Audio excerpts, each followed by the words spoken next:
ओम नमो भगवते वासुदेवाय नमो नमः। कार्तिक मास महात्म्य कथा अध्याय 2। भगवान श्री कृष्ण आगे बोले, हे प्रिय, जब गुणवती को राक्षस द्वारा अपने पति एवं पिता के मारे जाने का समाचार मिला तो वह विलाप करने लगी। हे नाथ, हे पिता, मुझको त्याग कर तुम कहाँ चले गए? मैं अकेली स्त्री तुम्हारे बिना अब क्या करूं? अब मेरे भोजन वस्त्र आदि की व्यवस्था कौन करेगा? घर में प्रेम पूर्वक मेरा पालन पोषण कौन करेगा? मैं कुछ भी नहीं कर सकती। मुझ विधवा की कौन रक्षा करेगा? मैं कहाँ जाऊँ? मेरे पास तो अब कोई ठिकाना भी नहीं रहा। इस प्रकार विलाप करते हुए गुणवती चक्कर खाकर धरती पर गिर पड़ी और बेहोश हो गई। बहुत देर के बाद जब उसे होश आया तो वह पहले की ही भांति करुण विलाप करते हुए शोक सागर में डूब गई। कुछ समय के पश्चात जब वह संभली तो उसे ध्यान आया कि पति की मृत्यु के बाद उसको पिता और पति की मृत्यु के बाद मुझे उनका संस्कार करना चाहिए, उनकी क्रिया करनी चाहिए जिससे उनकी गति हो सके। इसलिए उसने अपने घर का सारा सामान बेच दिया और उससे प्राप्त जो धन था उस धन से उसने अपने पिता और पति का श्राद्ध कर्म किया। तत्पश्चात वह उसी नगर में रहते हुए 8 पहर भगवान विष्णु की भक्ति करने लगी। उसने मृत्यु उपरांत तक नियम पूर्वक सभी एकादशियों का व्रत और कार्तिक महीने में उपवास एवं व्रत किए। हे प्रिय, एकादशी और कार्तिक व्रत मुझे बहुत ही प्रिय है। इनसे मुक्ति, भुक्ति, पुत्र तथा संपत्ति प्राप्त होती है। कार्तिक मास में जब तुला राशि पर सूर्य आता है तब ब्रह्म मुहूर्त में उठकर स्नान करने व व्रत व उपवास करने वाले मनुष्य मुझे बहुत प्रिय हैं, क्योंकि यदि उन्होंने पाप भी किए हों तो भी स्नान व व्रत के प्रभाव से उन्हें मोक्ष प्राप्त हो जाता है। कार्तिक में स्नान, जागरण, दीपदान तथा तुलसी के पौधे की रक्षा करने वाले मनुष्य साक्षात भगवान विष्णु के समान हैं। कार्तिक मास में मंदिर में झाड़ू लगाने वाले, स्वास्तिक बनाने वाले तथा भगवान विष्णु की पूजा करने वाले मनुष्य जन्म मरण के चक्कर से छुटकारा पा जाते हैं।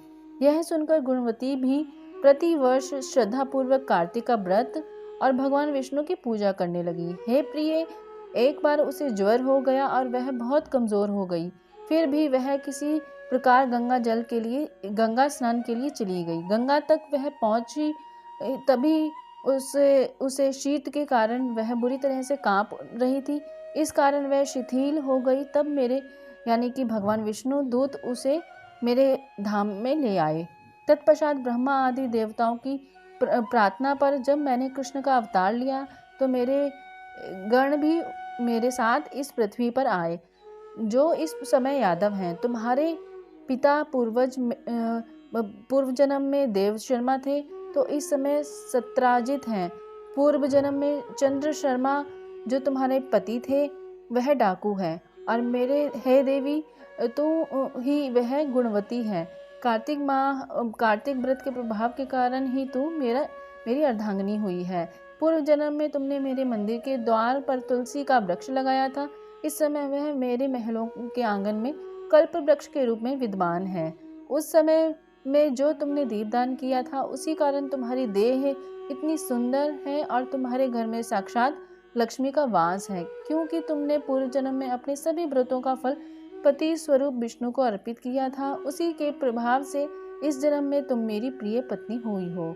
पूर्व जन्म में तुमने नियम पूर्वक जो कार्तिक मास का व्रत किया था उसी के कारण मेरा और तुम्हारा कभी वियोग नहीं होगा। इस प्रकार कार्तिक मास में व्रत आदि करने वाले मनुष्य मुझे तुम्हारे समान प्रिय हैं। दूसरे जप, तप, यज्ञ, दान आदि करने से प्राप्त फल कार्तिक मास में किए गए व्रत के फल से बहुत ही थोड़ा होता है। अर्थात कार्तिक मास के व्रतों का 16वां भाग भी नहीं होता है। इस प्रकार सत्यभामा भगवान श्री कृष्ण के मुख से अपने पूर्व जन्म के पुण्य का प्रभाव सुनकर बहुत प्रसन्न हुई। दूसरा अध्याय समाप्त। दोस्तों, आप सभी पर भगवान विष्णु की सदैव कृपा बनी रहे और आप सभी को हर कष्ट, हर पाप से मुक्ति मिले, यही कामना है मेरी भगवान विष्णु से। और आप सभी से विनती है कि लाइक कीजिए, वीडियो शेयर कीजिए और चैनल ज़रूर सब्सक्राइब कीजिए। कमेंट बॉक्स में ओम नमः भगवते वासुदेवाय ज़रूर लिखिए। ओम नमः शिवाय। जय माता दी।